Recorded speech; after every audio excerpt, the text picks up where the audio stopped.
મિત્ર, આજના આ વેદ પાઠશાળા કાર્યક્રમમાં આપનું સ્વાગત કરીએ છીએ. વેદ પાઠશાળા પ્રભુના વચનની ઉજાળે જીવનને પ્રકાશે મોક્ષ પથને. વેદ પાઠશાળા પ્રભુના વચનની ઉજાળે જીવનને પ્રકાશે મોક્ષ પથને. વેદ પાઠશાળા. આ કાર્યક્રમ આપને પવિત્ર પુસ્તક બાઇબલનો પદ્ધતિસર અભ્યાસ કરવા મદદરૂપ બનશે. તો ચાલો આ અભ્યાસની શરૂઆત કરતા ઈશ્વરના સેવક પાસેથી પ્રભુનો સંદેશ સાંભળીએ. આજના આપણા આ વેદ પાઠશાળા નામક કાર્યક્રમમાં હું આપનું સ્વાગત કરું છું. આજે આપણે નીતિવચનોના પુસ્તકનો અભ્યાસ શરૂ કરીશું. પવિત્ર ગ્રંથ બાઇબલમાં કાવ્યમય પુસ્તકો 5 છે, જે આ પ્રમાણે છે. મિત્ર સાંભળશો મિત્ર: અય્યુબ, ગીતશાસ્ત્ર, નીતિવચનો, સભા શિક્ષક અને ગીતોનું ગીત. મિત્રો, આપણે જોયું તે પ્રમાણે અય્યુબના પુસ્તકનો સંદેશ ઈશ્વરના બાળકો જ્યારે દુઃખના સમયમાં હોય છે તે માટેનો છે. હવે ગીતશાસ્ત્રના પુસ્તકનો સંદેશ જ્યારે ઈશ્વરના બાળકો આરાધના કરે છે તે માટેનો છે. આ સંદેશ માણસના આંતરિક જીવનને સ્પર્શ કરે છે. આજે જ્યારે આપણે નીતિવચનોના પુસ્તકમાં આવ્યા છે ત્યારે ઈશ્વર માણસના આંતરિક જીવનને સંબોધે છે. નીતિવચનોના પુસ્તકનો સંદેશ ઈશ્વરના બાળકો જ્યારે પોતાના દૈનિક જીવનમાં વ્યવહારિક મુશ્કેલીઓનો સામનો કરે છે તેને ઉદ્દેશે છે. ઈશ્વર ઈચ્છે છે કે ઈશ્વરના બાળકો વ્યવહારિક જ્ઞાન પ્રાપ્ત કરે. હવે સુલેમાન રાજાના કાવ્યોની શરૂઆત નીતિવચનોના પુસ્તક દ્વારા થાય છે, જે આ પ્રમાણે છે: ઇસરાયેલના રાજા દાઉદના પુત્ર સુલેમાનના નીતિવચનો. પ્રિય મિત્ર, ધ્યાનથી સાંભળશો. જ્ઞાન તથા શિક્ષણ સંપાદન થાય, ડહાપણની વાતો સમજવામાં આવે, ડહાપણ ભરેલી વર્તણૂકની, નેકીની, ન્યાયપણાની અને ઇન્સાફની કેળવણી મળે. ભોળાને ચતુરાઈ, જુવાન પુરુષને વિદ્યા તથા વિવેક બુદ્ધિ મળે.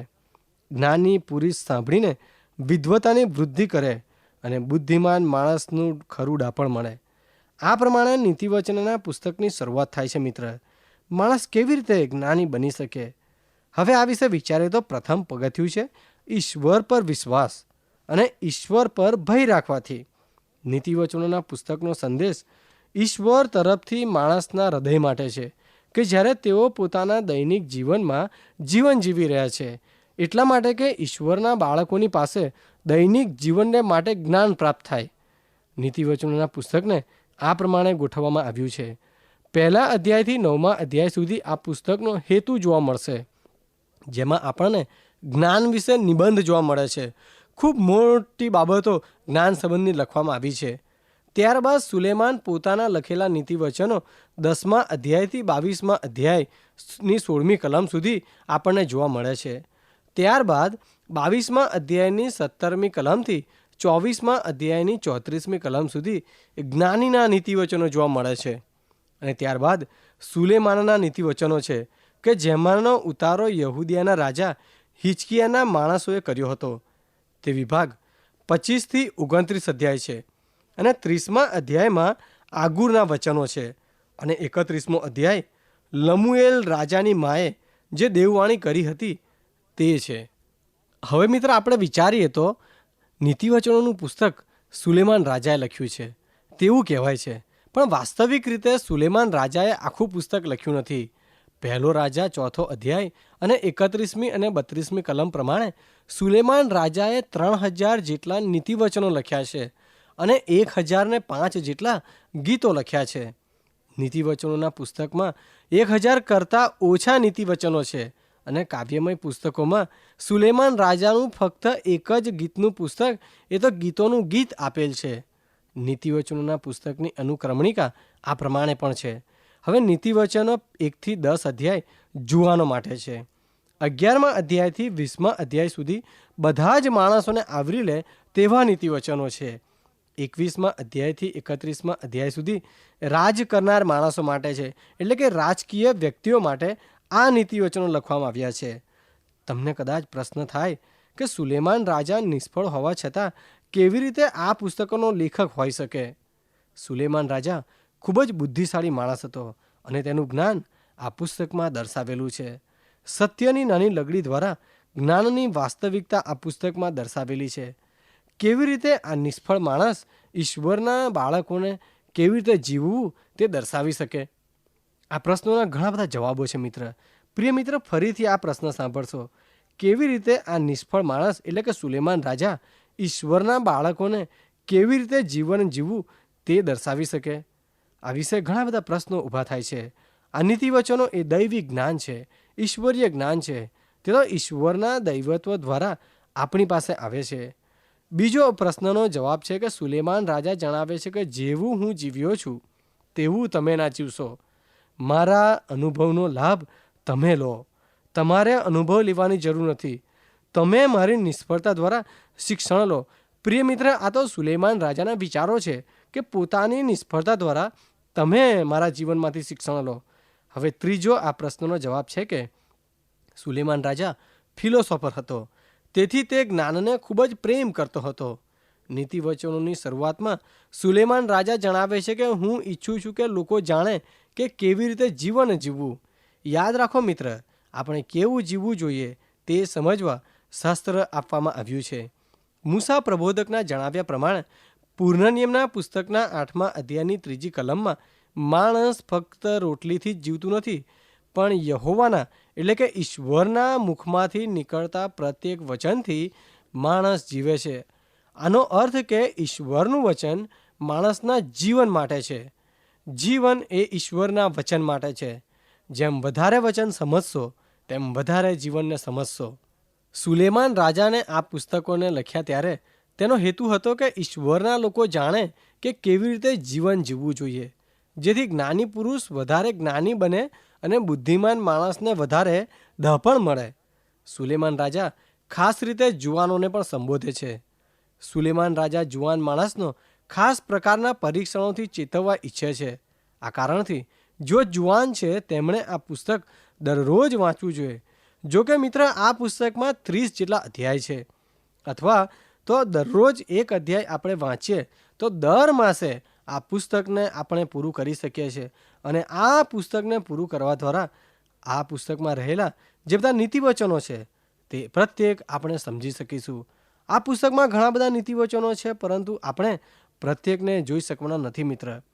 પરંતુ હું માનું છું કે આ પુસ્તકમાં નિર્ણાયક નીતિવચનો છે, તે જોવાને માટે આપણે પ્રયત્ન કરીશું.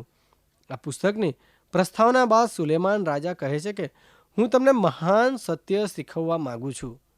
જીવનમાં સારી બાબતો કરીએ તો જ્ઞાની જીવન છે, અને જો તમારા પોતાના માર્ગમાં ચાલો છો તો તમારે કડવું ફળ ખાવું પડશે. જે માર્ગ તમે પસંદ કર્યો છે તેનો અનુભવ ભયથી ભરેલો છે.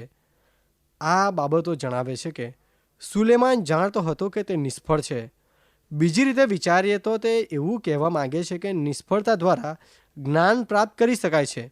જ્યારે આપણે પસંદ કરેલા માર્ગોમાં ભયનો સામનો કરીએ છીએ ત્યારે આપણે મૂલ્યવાન જ્ઞાન પ્રાપ્ત કરીએ છીએ.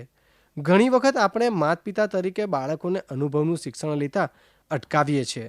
ઈશ્વર ઈચ્છે છે કે આપણે સાચી બાબતો કરીએ, કારણ કે ઈશ્વર જાણે છે કે સારું કરવાનું પરિણામ વાસ્તવિક રીતે સારું છે. ઈશ્વર આપણને પસંદગીની તકો પૂરી પાડે છે અને મૂંઝવણની પરિસ્થિતિમાં મૂકે છે. નકામી બાબતો વિશે ઈશ્વર આપણને કહે છે અને ચેતવણી આપે છે, કારણ કે ઈશ્વર આપણને પ્રેમ કરે છે. ઈશ્વર જાણે છે કે નકામી બાબતો કરવાને લીધે આપણે કડવા પરિણામોની મિજબાની ખાવી પડે છે. એટલા માટે જ સુલેમાન આ પુસ્તકનો હેતુ દર્શાવે છે કે જ્ઞાની પુરુષ સાંભળીને વિદ્વતાની વૃદ્ધિ કરે. હવે મિત્ર, નીતિવચનોના પુસ્તકના 5મા અધ્યાયની 15થી 19મી કલમ યુવાનોને સંબોધી સુંદર બાબત બતાવે છે. જુવાનો તરીકે આપણે ઘણા બધા પરીક્ષણોનો સામનો કરીએ છીએ. પ્રાથમિક રીતે વિચારીએ તો પરનારી પર આસક્ત થવાનું એ પાપ છે. આ નીતિવચનો પરનારી પર આસક્ત થવા પર ચેતવણી આપે છે. દેખીતી રીતે નીતિવચનોનું પુસ્તક લગ્ન કરેલા જુવાન માણસોને સંબોધીને લખવામાં આવ્યું છે. આ 5 કલમોનો નિચોડ આ પ્રમાણે છે. સારું લગ્ન જીવન વ્યભિચારના પાપમાં પડવાથી રક્ષણ કરે છે. સુલેમાન રાજા કહે છે કે તું તારી પત્નીના પ્રેમમાં હંમેશા ગરકાવ રહે. પછી જ્યારે તમે માર્ગો પર જાઓ છો ત્યારે તમને પર નારી પર આસક્ત થવાની જરૂર નથી, કારણ કે તમારી જાતીયતાની લાગણી સંપૂર્ણપણે તૃપ્ત કરવામાં આવી છે. આ ખૂબ જ સારી શિખામણ છે મિત્ર. સુલેમાન રાજા પરનારી અને વ્યભિચારીઓ વિશે યુવાનોને ચેતવણી આપે છે. નીતિવચનોના પુસ્તકના 6 અધ્યાયની 32મી કલમમાં સુલેમાન રાજા કહે છે કે સ્ત્રીની સાથે વ્યભિચાર કરનાર અક્કલહીન છે. તે પોતાના આત્માનો નાશ કરનારું કૃત્ય કરે છે. આ શરૂઆતમાં વાક્યમાં સુલેમાને કહ્યું, આ નીતિવચનો લગડી છે. આ સત્યની લગડીઓ એકબીજા સાથે સંકળાયેલી છે. જો તમારે નીતિવચનોના પુસ્તકનો અભ્યાસ કરવો છે તો તમે તેને ઊભા ખાના પાડીને તેને કુટુંબ, ઘર, લગ્ન, તમારા બાળકો સાથેના સંબંધો, તમારા માતા પિતા સાથેના સંબંધો, નાણાં, સ્ત્રી અને બીજા અનેક શીર્ષકો મૂકી શકો છો. હવે મિત્ર, જ્યારે તમે નીતિવચનોના પુસ્તકની વાંચવાની શરૂઆત કરો છો ત્યારે જે નીતિવચનો તમને મળે છે તેને યોગ્ય વિષયના મથાળાના ખાનામાં મૂકો. ત્યારે તમે શીર્ષક પ્રમાણે અભ્યાસ કરી શકશો.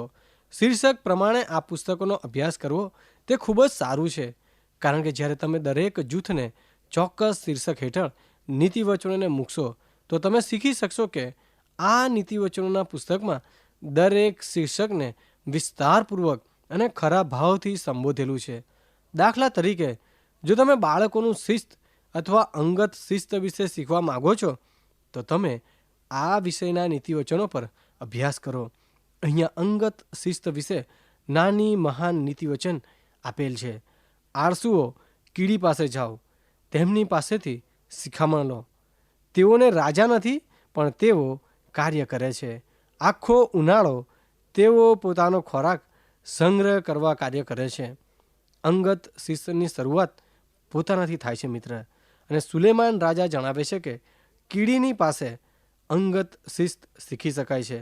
નીતિવચનોના પુસ્તકમાં જીભ વિશે પણ ખૂબ જ ભાર મૂકવામાં આવ્યો છે. વધારે બોલશો નહીં, તારા મોં પર લગામ રાખ. જેમ વધારે બોલીશ તેમ વધારે પાપ થશે. જોકે આપણી પાસે દરેક નીતિવચનો જોવાનો સમય નથી, પરંતુ આપણે અમુક નીતિવચનોનો ખજાનો જોઈશું. અત્યારે નીતિવચનોના પુસ્તકનો અભ્યાસ ચાલુ રાખતા નીતિવચનોના પુસ્તકના 11મા અધ્યાયની 24 અને 25મી કલમમાં સુંદર નીતિવચન મળે છે. એવા માણસો છે કે જેઓ વેરી નાખે છે, તેમ છતાં વૃદ્ધિ કરે છે. વળી એવા પણ છે કે જેઓ ઘટે તે કરતાં વધારે સંગ્રહી રાખે છે, તો પણ તેઓ કેવળ કંગાલાવસ્થામાં આવે છે. ઉદાર જીભ પુષ્ટ થશે અને પાણી પાનાર પોતે પણ પીશે. હવે ઈસુ ખ્રિસ્તના પોતાના દ્રષ્ટાંતના શિક્ષણમાં આ નીતિવચનોનો ઉપયોગ કરે છે. ઈસુ ખ્રિસ્તના પ્રમાણે જો તમારે ખરેખર જીવનને મેળવવું છે તો તમારે છોડવું પડશે. ઈશ્વરના માટે તથા લોકોના માટે તમારા જીવનનું બલિદાન આપવું પડશે. અહીંયા સુલેમાન રાજા નીતિવચન આપે છે. તે એવું લાગે છે કે આપણે તેને આપણા અંગત જીવનમાં તથા સંબંધોમાં તેનું લાગુકરણ કરવું જોઈએ. સુલેમાન રાજા કહે છે, જેઓ વેરી નાખે છે તેમ છતાં વૃદ્ધિ કરે છે અને પાણી પાનાર પોતે પણ પીશે.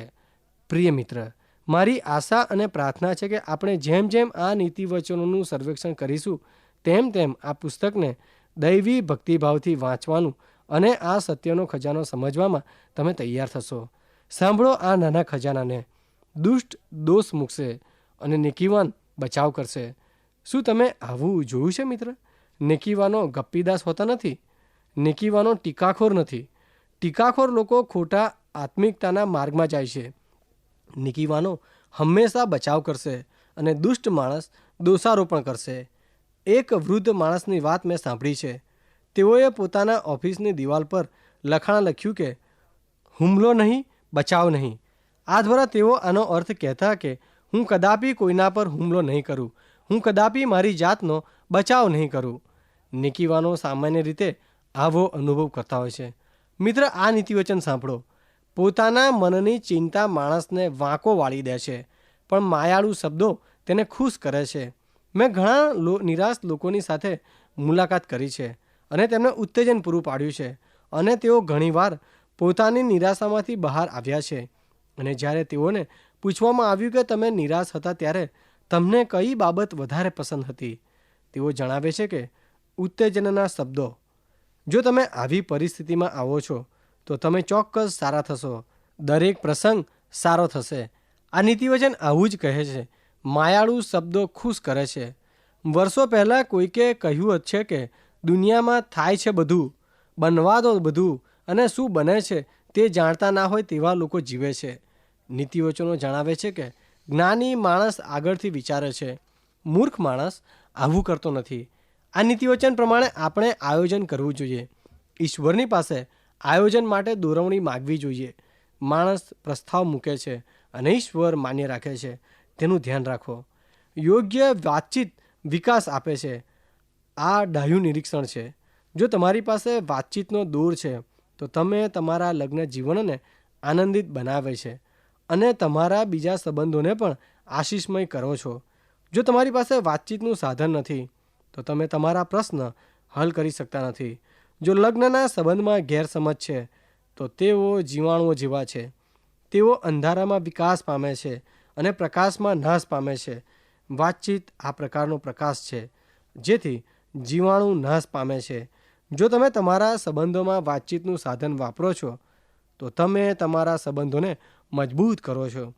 વાતચીત વગર જીવાણુનો વિકાસ થયા જ કરે છે અને તેને લીધે તમે કશું જ કરી શકતા નથી. ઘણા વિદ્વાનો માને છે કે નીતિવચનોનું પુસ્તક જુવાન માણસના જીવનને આધારરૂપ છે. સૌપ્રથમ બાળક પોતાના માતા પિતા સાથે જીવન જીવે છે ત્યારે સલાહ આપેલી છે. જેમ જેમ બાળકને વિકાસ થાય છે તે પર અને પછી લગ્ન અને ત્યારબાદ પતિ અને પિતા તરીકે ભાગ ભજવે છે. ઘણા લોકો જીવનની અથવા તો નીતિવચનની આ શૈલીને સ્વીકારે છે. ઘણા નીતિવચનો બાળકને શિસ્તમાં લાવવા સંબંધી છે. ઘણા નીતિવચન કહે છે કે જો તમે બાળકને શિક્ષા કરતા નથી તો તમે તેને પ્રેમ કરતા નથી. બાળકોના શિસ્ત હેઠળના મથાળામાં નીતિવચનોમાં ઘણી કલમો આપેલી છે. નીતિવાન પોતાને સંતોષ થતા સુધી ખાય છે, પણ દુષ્ટનું પેટ ભૂખ્યું ને ભૂખ્યું રહેશે. ઘણા લોકોને આ નીતિવચન બરાબર લાગતી નથી અને ફટકો લાગે છે. શા માટે લોકો ખાય છે? આ ખૂબ સારો પ્રશ્ન છે મિત્ર, નહીં? ઘણા લોકો પોતાનું પોષણ કરવા ખાય છે, પણ ઘણા ત્યાં અટકી જતા નથી. આપણે ખાઈએ છીએ કારણ કે ખોરાક સ્વાદિષ્ટ છે, આપણને ભૂખ લાગે છે, ચિંતા છે અને આપણે એકલવાયા છીએ. ખાવા માટેના ઘણા કારણો હોઈ શકે. જો આપણે આ નીતિવચનોને આપણા જીવનમાં ઉતારીએ તો આપણા શારીરિક ઘણા પ્રશ્નો હલ થઈ શકે છે. નેકીવાન પોતાને સંતોષ થતા સુધી ખાય છે, પણ દુષ્ટનું પેટ ભૂખ્યું ને ભૂખ્યું રહેશે. પ્રિય મિત્ર, બીજી એક સરસ નીતિવચન સાંભળો. જ્યાં બળદો નથી ત્યાં ગભાણ સાફ હોય છે, પણ બળદના બળથી ઘણી નિપજ થાય છે. શું તમે ખાલી ગભાણ જોઈ છે? તેને તમારે સાફ કરવાની જરૂર નથી, કારણ કે તેનાથી કોઈ ઉપજ નથી. નાણાં બનાવવા માટે તમારે નાણાં ખર્ચવા પડે, આવો વિચાર ચાલે છે. જે પ્રમાણિકપણે ચાલે છે તે ઈશ્વરનું ભય રાખે છે, પણ જે પોતાના માર્ગમાં અવળો ચાલે છે તે તેને તુચ્છ માને છે. જે માણસનો વિકાસ નથી તેને તુચ્છખાર જ આવે છે, પણ પ્રમાણિક માણસ હંમેશા વિકાસ પામે છે, કારણ કે તે ઈશ્વરનું ભય રાખે છે. મૂર્ખ માણસ જે પાછો પડી જાય છે તે પોતાનાથી કંટાળે છે. ન્યાયી માણસનું જીવન ઉત્તેજિત છે. હવે હિબ્રુ ભાષામાં પાછો પડી જવો એટલે કોઈ એક એવું આયોજન કરે છે કે જે આગળ જવા તૈયાર નથી, અથવા બીજા શબ્દોમાં કહીએ તો વ્યક્તિને આગળ વધવાનો કંટાળો આવે છે. પરંતુ ન્યાયી માણસનું જીવન ઉત્તેજિત છે, કારણ કે ન્યાયી માણસ હંમેશા વિકાસશીલ છે. ન્યાયી માણસ પોતાની જાતને ઉત્તેજન આપે છે, આનંદ આપે છે. ન્યાયી માણસ પોતાની જાતથી કંટાળો આવતો નથી. મૂર્ખ માણસ જે પાછો પડી જાય છે તેનો વિકાસ થતો નથી અને પોતાની જાતથી કંટાળે છે. ન્યાયી વલણ દીર્ઘાયુષ્ય આપે છે. વલણ આપણને લાંબુ જીવન આપે છે. માણસનું વલણ ખૂબ જ અગત્યનું છે. તમારે નક્કી કરવાનું કે તમારે કયું વલણ છે. તમે તમારું જીવન ન્યાયી વલણ દ્વારા વધારી શકો છો. ગરીબી સારી છે કારણ કે તે કાર્યનો સંતોષ આપે છે. ગરીબી દ્વારા ઘણા સારા માણસો ઊભા થયા છે અને ગરીબી કડવાશ, ગુસ્સો અને હિંસાના પ્રશ્નો પણ ઊભા કરી શકે છે. ઘણા લોકો મોજશોખ કરવા માટે ખૂબ જ કાર્ય કરતા હોય છે. તેઓ એમ કહેતા હોય છે કે પોતાના કુટુંબના ભરણપોષણ માટે વધારે કલાકો કામ કરવું પડે છે, પરંતુ વાસ્તવિક રીતે આ બાબતો શક્ય નથી. બીજો એક જ્ઞાનનો ખજાનો આ પ્રમાણે છે: મૂર્ખ છાનો રહે ત્યાં સુધી ડાહ્યો ગણાય છે. હોઠ બંધ રાખે ત્યાં સુધી તે સાણો લેખાય છે. જો કે આવું પણ શક્ય છે. મોં બંધ રાખવું સારું છે અને વિચારીએ કે મૂર્ખ છે, પછી જ્યારે મોં ખોલવામાં આવે ત્યારે બધી જ શંકા દૂર થાય છે. જો તમે વધારે બોલતા નથી તો લોકો તમારા વિશે વિચારે છે કે આ હોશિયાર છે, પણ જ્યારે તમે બોલો છો ત્યારે શંકાઓ દૂર થઈ જાય છે. બીજું એક નીતિવચન છે કે થોડા બોલો માણસ સાણો છે અને ઠંડા મિજાજનો માણસ બુદ્ધિમાન હોય છે. નીતિવચનોનો 20 અને 24 જણાવે છે કે માણસની ચાલ ચલગત ઈશ્વરના હાથમાં છે, તો માણસ કેમ કરીને પોતાનો માર્ગ સમજી શકે? આ તલસ્પર્શી નીતિવચન છે મિત્ર. યશાયા પ્રબોધક પ્રમાણે મારા વિચારો તારા વિચારો નથી, મારા માર્ગો એ તમારા માર્ગો નથી, એવું ઈશ્વર કહે છે. જેમ આકાશ પૃથ્વીથી ઊંચું છે તેમ મારા માર્ગો અને તમારા વિચારોથી ઊંચા છે.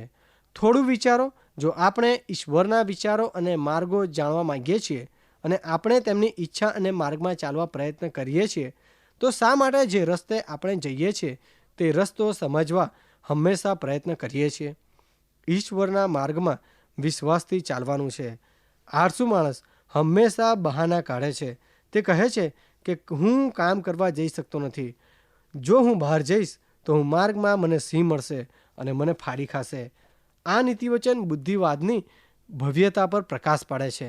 રસ્તામાં સિંહ છે અને જો હું બહાર જઈશ તો તે મને મારી નાખશે. આ નીતિવચન સલાહ આપે છે કે જો તમે ખરેખર નેકીવાન છો તો તમે એક પછી એક આફતોનો સામનો કરવો પડશે. અરીસો માણસનું મોં દર્શાવે છે. તેણે પસંદ કરેલા મિત્રો દ્વારા તે દર્શાવે છે કે તે ખરેખર કેવો છે. ચોરનો ભાગીદાર પોતાના જ જીવનનો વેરી છે. તે સોગન ખાય છે પણ કંઈ જાહેર કરતો નથી. અહીંયા 2 નીતિવચનો પોતાની જાત વિશે જણાવે છે. તમે તમારા માટે શું વિચારો છો તે ખૂબ જ અગત્યનું છે. તમારા સાથીદારોને જોઈને તેમના વિશે વિચારીને તમે કહી શકો છો. જ્યારે તમે લગ્નને માટે સાથીદાર પસંદ કરો છો ત્યારે તમે તમારી જાતને જે વ્યક્તિ તમને ગમે છે તેને અધીન થાવ છો. જો તમે તમારી જાતને 1000 જેટલા અંકો આપો તો તમે સાથીદારની પસંદગી વખતે 1000 અંકો સાથે જ પસંદગી કરશો. એટલા માટે જ નાની ઉંમરમાં કરેલા લગ્નો નિષ્ફળ જાય છે. તેઓ જે હેતુઓ સાથે લગ્ન કરે છે અને તેમાં 1 વર્ષ પછી ઉણપો જોવા મળે છે અને તેથી છૂટાછેડાનો પ્રશ્ન આવે છે. પોતાની જાત એ લગ્નના વિચ્છેદમાં મોટું સાધનરૂપ બની જાય છે. એટલા માટે જ નીતિવચનોનો લેખક જણાવે છે કે જ્યારે તમે બીજી વ્યક્તિની સાથે જોડાવાનો છો ત્યારે પોતાની જાતને અરીસામાં જોવી જોઈએ. ઘણી વખત હોશિયાર માણસ કરતાં શીખવ કામદાર સારું કાર્ય કરી આપે છે.